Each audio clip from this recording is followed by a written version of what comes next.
All right. All right. Don't get comfy. So at this time, welcome again. I'm going to have Carol read our statement of intent.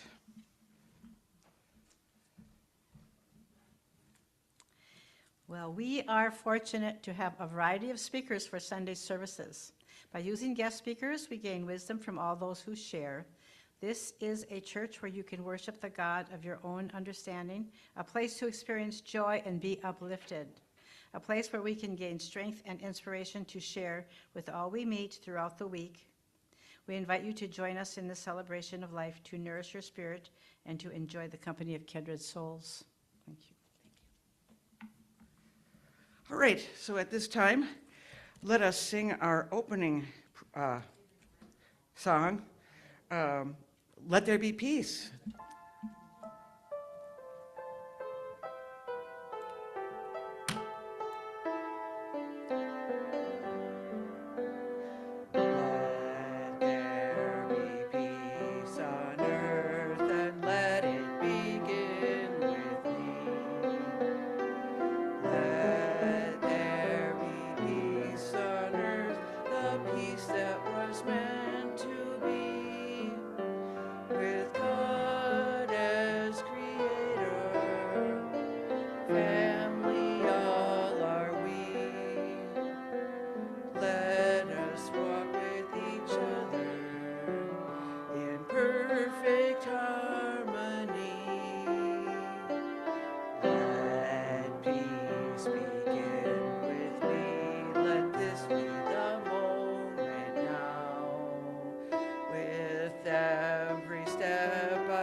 So for our opening prayer, Source Creator, raise us up each and every day to feel divine love, to open to divine love, and to express divine love through us in all we do.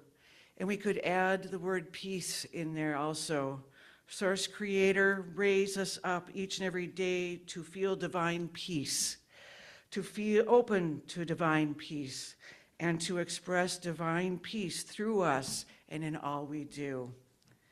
So at this point, we're going to sing the first hymn that Barbara has chosen, which is? Wonderful Words of Life. Wonderful Words of Life. And what number is that? 190. 190.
To cheer me, words I treasure dearly, beautiful words, wonderful words of life, beautiful words, wonderful words of life, words of wisdom enrich my soul, wonderful words of life, ever strengthening and whole, wonderful words of life, gems of wisdom thrilling,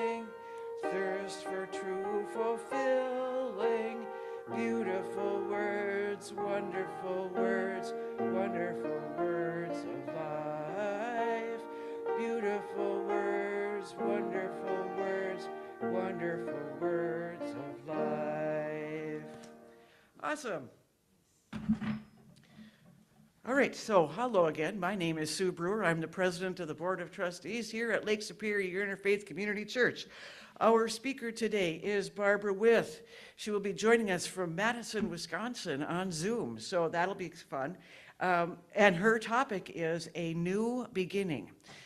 Beginning of the year, always a new beginning, right? So other than that, the only two announcements that I have are, number one, tomorrow, Unity at 6 p.m. The Unity Book Group will meet, or 6 p.m., right? Okay. The book they are reading is The Fifth Agreement. She's got it right there if you want to take a look at it. Also on Tuesday, the Abraham Group, they meet at 1 p.m., and their book they are reading is The Amazing Power of Deliberate Intent by the Hicks. They are meeting, they've decided to meet in the library room downstairs because it's a little more cozy and they can turn the fireplace on there. It's a little warmer in there. So those are the only two real big announcements I have, except Pam Lasasso, who has spoken here before, and she will be speaking again in February, is going to be putting on a workshop.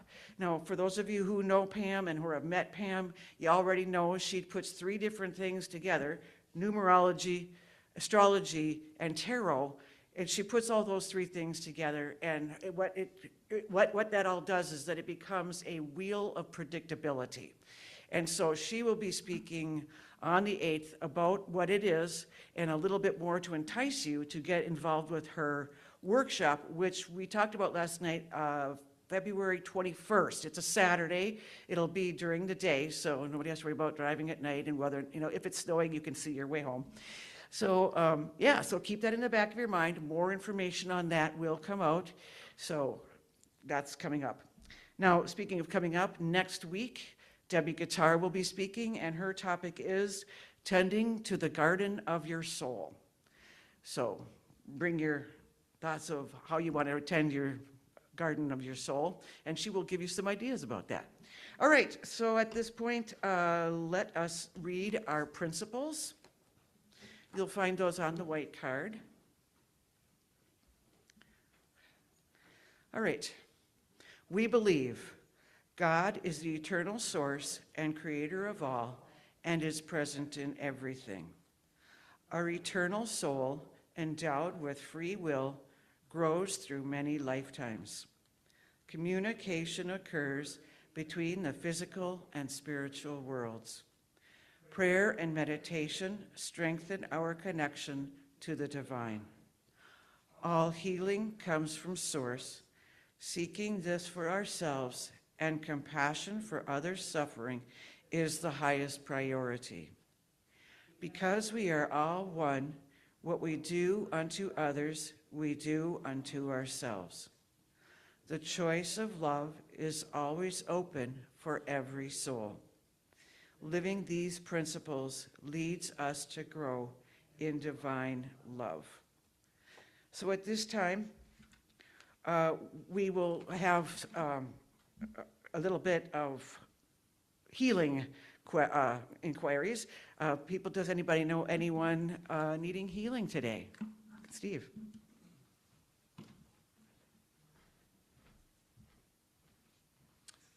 A lot of people need healing, but I'll start with a friend of a friend named Sierra, and she's suffering from extreme mental illness, and so keep her in your prayers. Thank you. I want to pray for Jeff. He's made it to his 73rd birthday, and he's super excited about it, so let's give him a round of applause. And I pray that he gets to 74, 75, and 80, and onward. So, yeah. The other announcement I have is Carolyn Sheets did contact both Carol and I. She will be coming home either tomorrow or Tuesday. She will be basically staying in the house.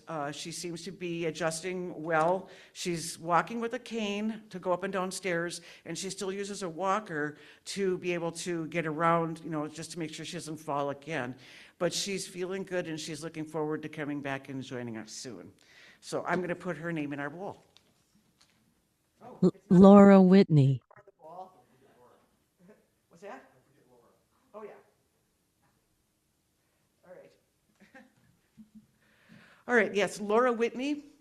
She will be going through some extremely intricate surgery, having her hamstring reattached, which will keep her off her feet for quite some time. And I'm assuming that it's not going to be fun. Surgery's never fun, though, is it? Anyway, so let's keep Laura Whitney in our prayers also. Any other prayers? Yeah, go ahead.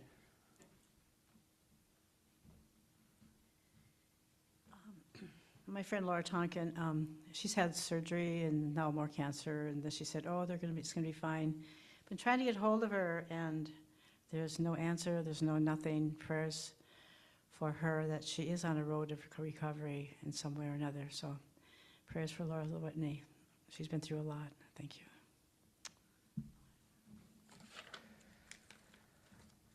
I know we're not political here, but it doesn't matter because I'm going to tell you I have deepest prayers ever for what's going on in Minneapolis and what has happened in Minneapolis. We need to push peace. We need to push kindness. We need to push, justice. And that's kind of where I am with that. So let's pray for what's going. Well, it's not just going on in Minneapolis; it's going on all over the place. So let's pray for all of these people who need our help. Any other prayer requests? All right. So at this time,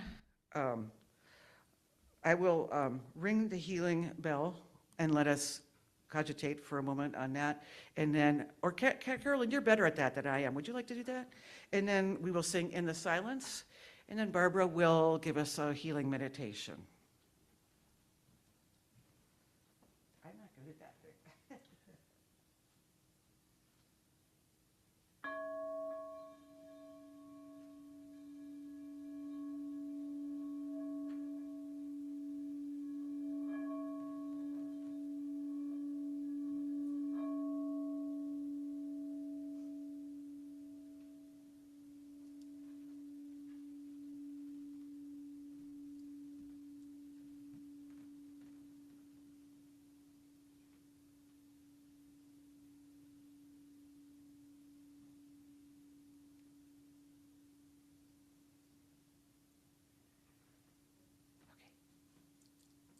In the silence? Yeah.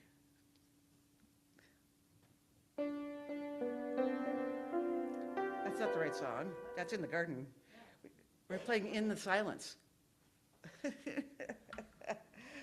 Never a dull moment. There you go. In the silence, place, a secret meeting place, love is there. In the silence, every color blends, and every rainbow ends. Good is there. In the light, now you find that you know peace of mind. In the silence, your path is paved in gold, and all your dreams unfold. Love is there. Peace is there. Truth is there.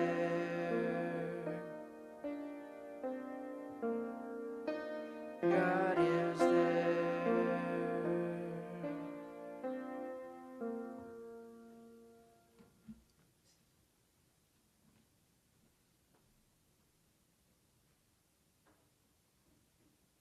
Good morning, all. Can you hear me? We can hear you, we just got to get the screen down, so give us a minute. Okay.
Good morning.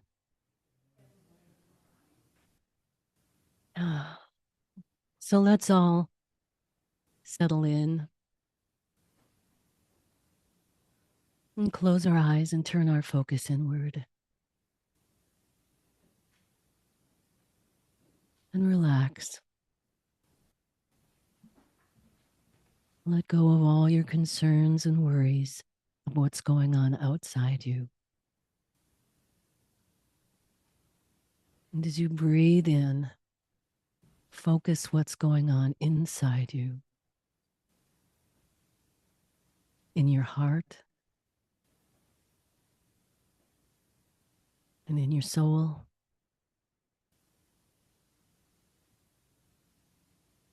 And imagine that we're all sitting in a halo around the earth together. And we're looking down on that beautiful planet.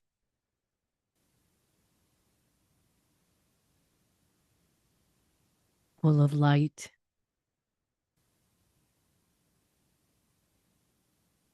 We can see the continents and the oceans, but we can't see ourselves.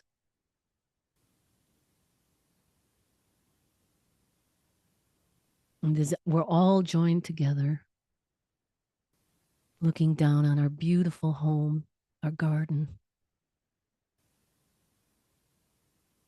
Feel us all connected in the very center of the earth.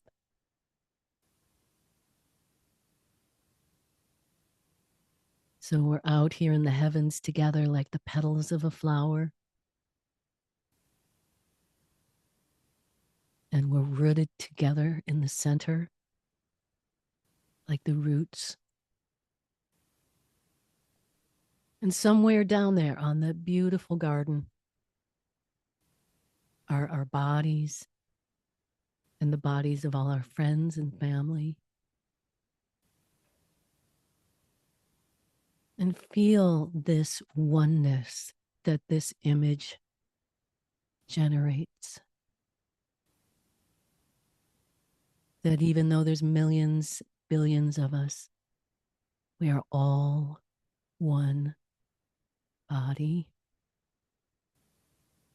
We are all part of the same structure.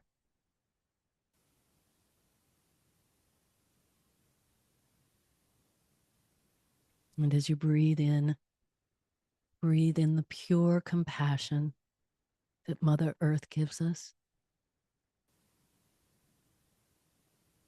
And as you breathe out any anxiety or worry or concern about what's going down there. And fill your heart with love and joy and compassion in that eternal soul that is you, that will live on long after this body is gone on the planet.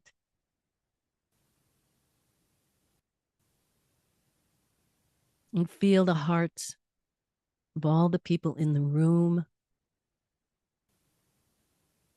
all the people out in the heavens, all the people on the planet, every single human is a shining light that connects to you.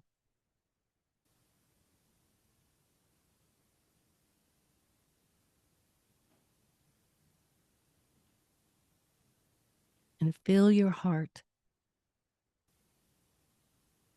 with hope, not based on what's going on the surface of the planet, but based on the whole eternal spiritual self that you are, that we are. We are made of light. We are made of compassion. So be it.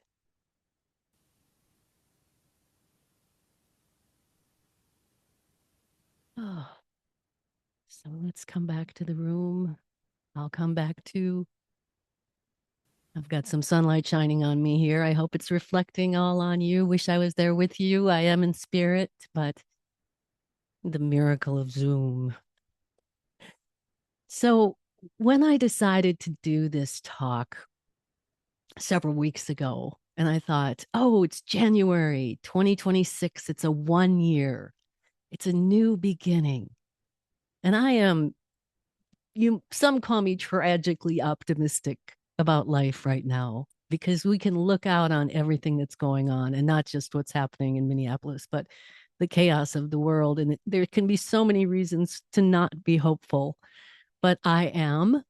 And so then I realized it's January 11th. So it's 111, 111. It's the new beginning. And I want to talk about how we have this new beginning. And I think in order to understand this new beginning, we have to go all the way back to the beginning of whatever we know, however we know it. And for me, those of you who know me know I am a inventor and a teacher of a thing called conflict revolution, which is world peace, one person at a time, starting with ourselves. And I wanted to share with you this morning some of these stories of conflict revolution because they're so hopeful. And it takes me back to my beginning, which is what I have to do as my spiritual practice. Every day, I have to go back to what I believe in my spirituality and align myself to it daily. So, even though I know you've heard the story, some of you over and over, I was a psychic doing psychic readings, and my mentor told me that I was like a giant antenna picking up people's information and speaking it back to them. There weren't any angels or dead people. It was just me and my antenna. And I had this idea, what if I channeled in a room full of people, in a group? What would these voices say? And soon I was brought two wonderful women, Kimberly and Teresa, and we dubbed ourselves the Psychic Sorority. And we started organizing these groups in our living room, and I would channel and we'd tape them, and then we would transcribe them and study what they had to say. And at one point early on, the girls asked in a reading, well, who are you, voices? And the answer was, you can call us angels. And I was highly skeptical, even of angels. But what the angels told us was that they had this theory about how humans could first resolve conflict within themselves that would naturally manifest peace in the environment around them. And they needed humans with real conflicts to test out their theories. And apparently, Kim and Teresa and I volunteered and were chosen to be those people. And in the beginning, we'd come together and it was so exciting and everything was so enlightening and we just couldn't get enough of it until the conflicts started to seep in. And they did. And there came a point where the conflict was a little too big just to dance around. And I'm telling you, no one ever wants to deal with conflict. There's no one on the planet I've ever met who was like, yeah, let's deal with conflict. But we had been forewarned. So there came a day where we thought, well, we're going to sit down and we're just going to deal with it. And we came into my dining room and it started out like a lot of us start out trying to deal with conflicts where I'll sit at the table and I'll go, well, here's my point of view. And then Kim sat at the table and she said, well, here's my point of view. And then her point of view triggered me. And I'd be saying, yes, but my point of view. And she'd be going, but my point of view. And then pretty soon it was you and you and me and you and this. And it was two people trying to prove they're right. And at one point I said, wait a minute, we just did this session called conflict resolution. Let me get the transcript and we'll see what it says. And the sentence that I picked that changed my life forever was, if you are emotionally engaged in a conflict, your part begins in you. And that was truly revolutionary for me because I was always the victim and I was always projecting onto people and blaming them and getting mad at them and dumping my anger on them. And so this was a revolutionary way because I had no idea what that meant. But as we sat there, the three of us together with the same intention, even though we didn't know what we were doing or how we were going to do it, something shifted. And Kim and I started a little bit to upcycle it back. And then suddenly there was, we called it Satori, the sort of big swoosh. And we started crying. And we just instinctively knew. I came back and said, wait a minute, here's what I can do better. Here's my part. And Kim at the same time came back and said, here's what I can do better. And that was the first time in my entire life that I had resolved a conflict in that way. And it was so profound. I think all three of us who were there. But what was really the topper and the exclamation point was that I went to work that night. I was singing at a club in Minneapolis, and there had been a waitress there who really didn't have anything to do with me. She just didn't like me, and I didn't care. I was there to sing. And I walked in that night, and that woman could not get enough of me. Barbara, it's so good to see you. And she put $20 in my tip jar, and she wanted to talk to me, and she wanted to give me some music cassettes. And I'm really skeptical. I'm like, what's going on here? And then it hit me. This is what those angels were talking about. When we resolve our conflicts truly within ourselves first, it naturally projects into the environment in such a way that I never could have addressed going at that conflict at the level it was being created. I couldn't have pulled the woman aside and said, why do you hate me? And tried to get that kind of a result. And this was the birth of conflict revolution. It was empirical experience, not just thinking about ideas, but actually doing the difficult work of going inside, owning my own part, making amends, and having it end up in this miraculous way. And so I went on to teach and train conflict revolution all over Europe. But in 2011, I became an activist. And the quote unquote evil Republicans had just taken over Wisconsin. And I threw myself into fighting those evil Republicans. And I started a media co-op, and I became an investigative journalist, and I became a frontline protester, and I filmed my government, and I created educational opportunities for everybody. And after about 2 or 3 years of doing this, I was sick as a dog.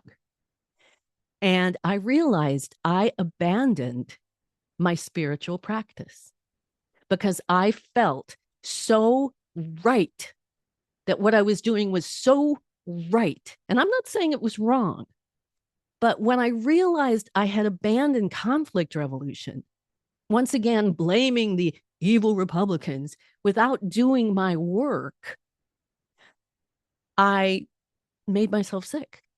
And so I did an actual conflict revolution with the quote unquote evil Republicans.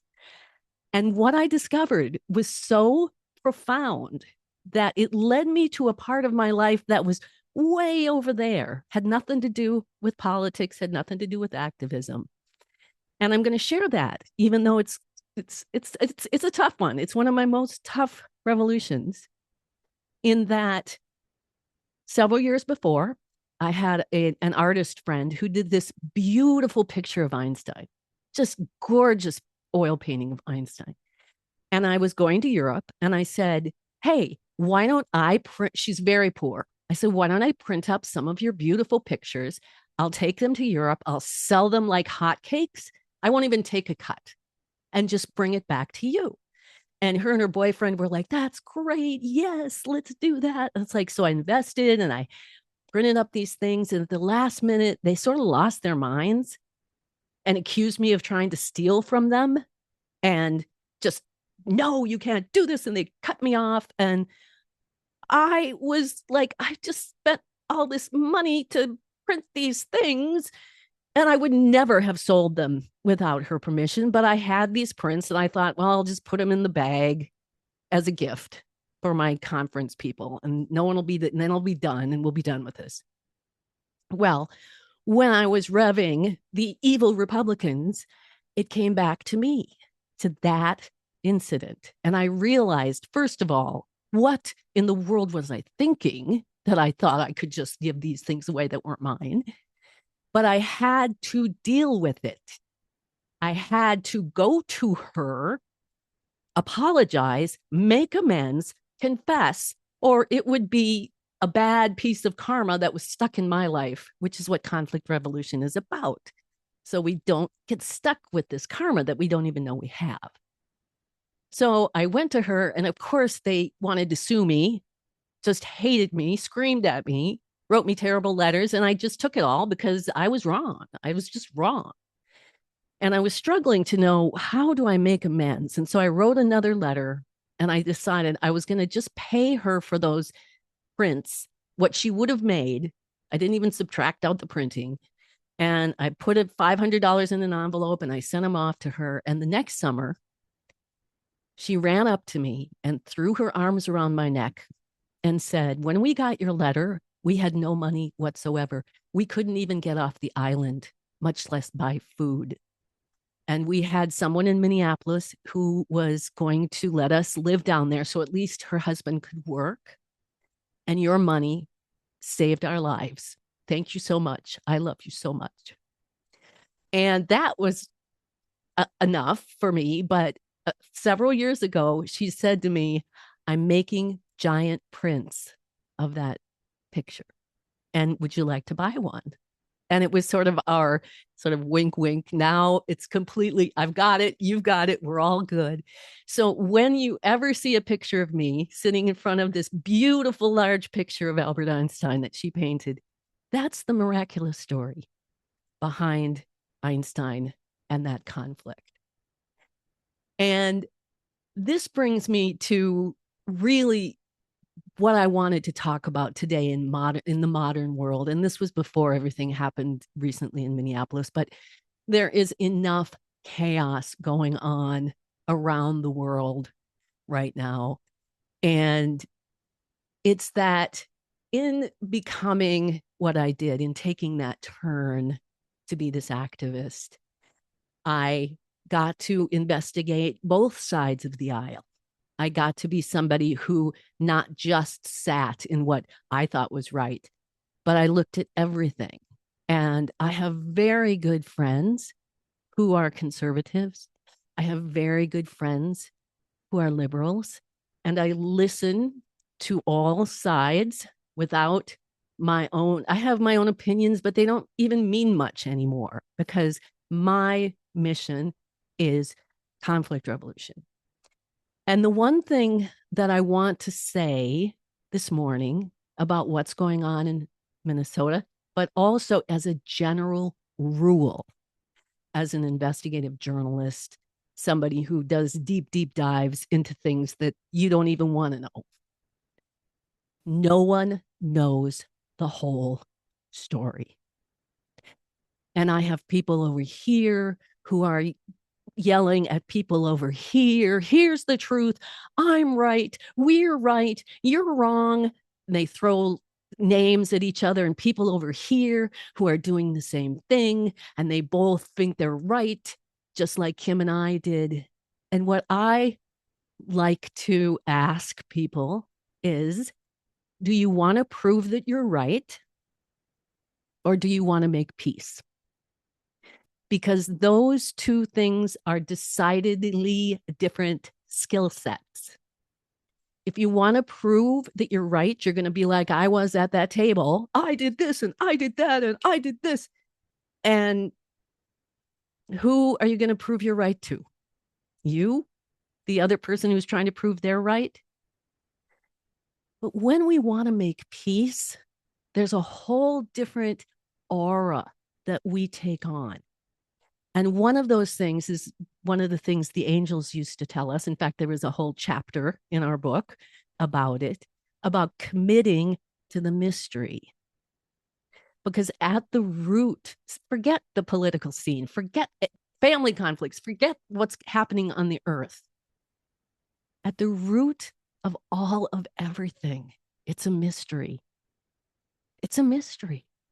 We will never know so much. And yet we get it in our heads that we know what it is. And we're sure that it's this, and it is this. And then we march out to be right. And that, to me, is one reason why in 2023, in this very room that we're in, I started my World Peace Tour, where I committed for the rest of my life, I'm going to bring this message forward, not take a side, but to help people understand how to make peace and how to deal with all of that internal conflict that goes on that we don't even know. And so it doesn't just mean that I travel around and I teach people how to do conflict resolution or I speak about it. It's my daily commitment to remembering everything that I just told you, that if we are going to have a new beginning on this planet, it's going to have to be one person at a time, deciding to become the change and deciding to make peace. Now, that doesn't mean you stand around and let yourself get beat up. It doesn't mean you just pretend that nothing's going on. But when we strive to live what we believe, truly live it, not just think about it, not just say we believe it, and then go off and be other people that don't really practice it. When we strive to practice that, that's where world peace and the peace we want in our families and in our communities and in our churches and in our cities and around the world is going to begin. And think about it. Think how much influence you have to make peace in your world. It may not seem like you have any power whatsoever because the world is so huge and there's so many crazy things going on. That's not our concern. We want to start with ourselves. And we bring peace one person at a time, starting with us and the next person, us and our sister, us and our church community, us and our neighbors. That's what we do. And that is a gracious plenty for us to be doing. Oh, it's 11:11. This truly is a new beginning. So I just, I had this wonderful class on, we didn't call it conflict revolution. It was about intuition, but this is what happens. One of my friends in the UK had started the class, and she's this high-powered lawyer, working 80 hours a week, and she was estranged from her daughter. And step by step, slowly, as she took in these ideas of how do we make peace within ourselves first, and she started to get her focus off of all those external things that she thought were causing her all these problems, and slowly started to revolve her focus around, there came a point where she came to class one day and she said, I had this incredible vision that I was talking to my 5-year-old. And when I heard the voice that I was talking to this child in, I was ridiculing her. I was abusing her. I had never heard that voice inside me before talk to my child like that. And it was so profound in her. And she made the shift where she stopped that voice and she replaced it with the voice of compassion and started to really love on that 5-year-old child. And by the end of the class, she had announced that she was done with being a lawyer. She had been working up to it, but she wasn't quite sure, but now she was done. And I got an email from her after Christmas saying that her daughter came to seek her out and wanted to spend more time with her. And her joy and her level of shifting into her soul self was so profound. And I thought, you know what? If I die tomorrow, I have been paid. And Kim and I, too, the same thing. I just talked to her before the service, and she's going through a lot of the same right versus left, us versus them. She's a conservative, her children are liberal. It's a terribly emotional place. And I said, all we can do is hold our space for compassion, not take a side, not fight us versus them, and let God do the rest.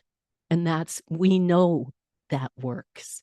So she's here with us in spirit this morning as well.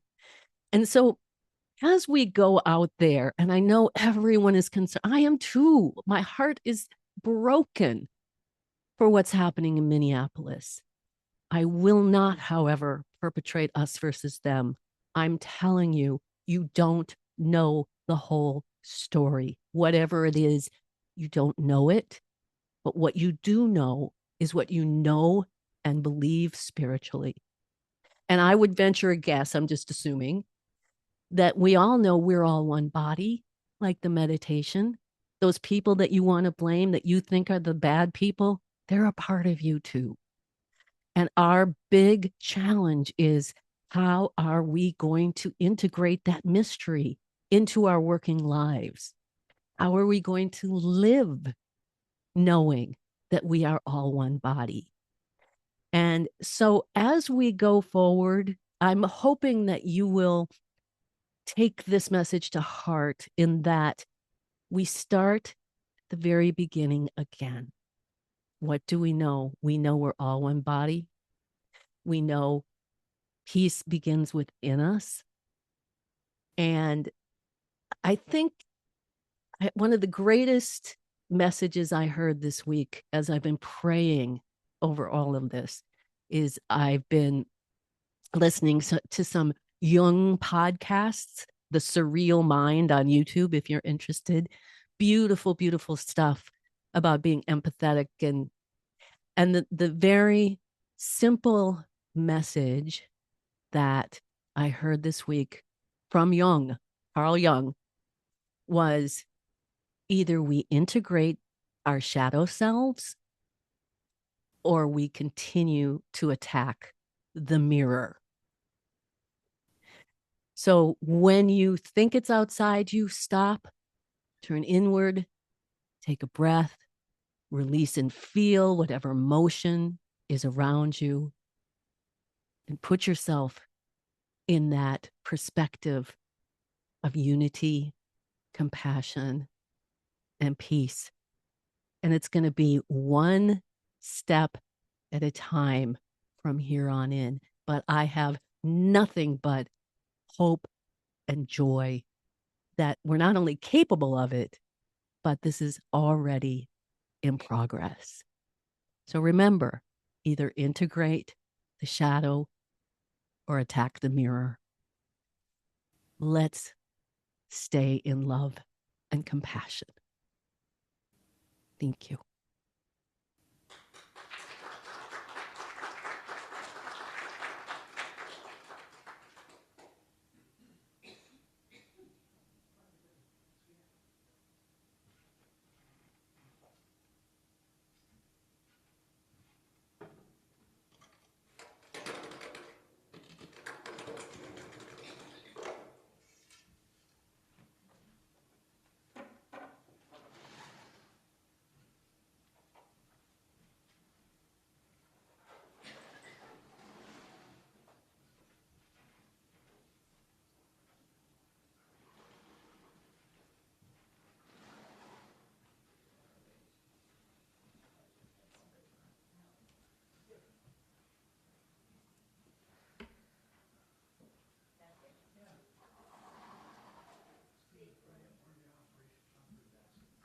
Yes. Can I please have a couple of people bring forward the offering baskets? Thank you, Barbara. Thank you, Barbara. That was so wonderful. Thank you for sharing all of that. And it is hard to remember that we have to look within first. So let's have a little music there, Carol.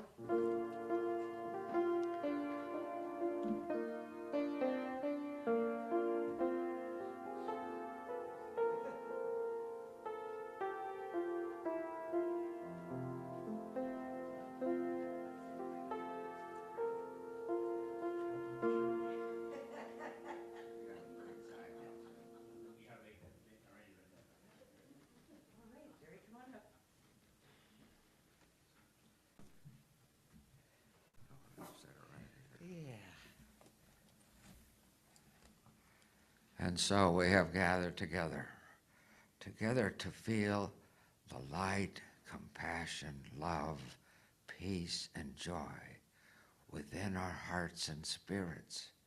And we share that as we are here right now. So feel the grace and light and love that we all are together in the spirit of the universe. And we are here to do that. Feel light, compassion, and love through every part of our body.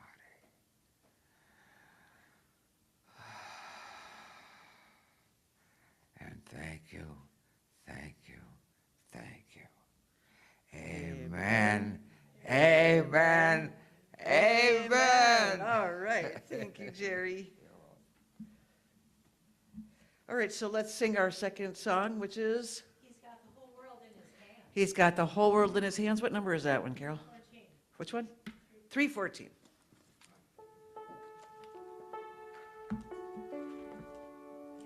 Nope. All right, there we go.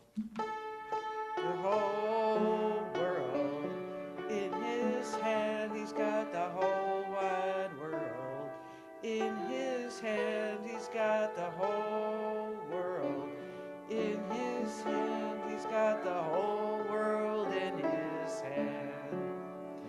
He's got you and me, brother, in his hand. He's got you and me, sister, in his hand. He's got you and me, brother, in his hand. He's got the whole world in his hand. He's got my soul and body in his hand. He's got my soul and body in his hand. He's got my soul and body in his hand. He's got the whole world in his hand. Awesome. Thank you. All right, so let's say our church affirmation, which you'll find on the white card. All right. We totally accept the belief that God is in charge of the affairs and direction of Lake Superior Interfaith Community Church. As our thoughts of trust and joyful anticipation join in harmony with the thoughts of all members of this fellowship, we attract the right ministerial leadership and people to our spiritual community, and we are grateful. So at this time, let's gather up in a circle, and I will read us a closing prayer. Source Creator, help us each and every day to find the best expression of our soul, to be rewarded in our lives with the flow of abundance to keep us safe, protected, supported, and have all the benefits of the financial security to help us continue expressing the highest version of ourselves without fear or worry. Hey now, let me in. All right, let's sing our closing song.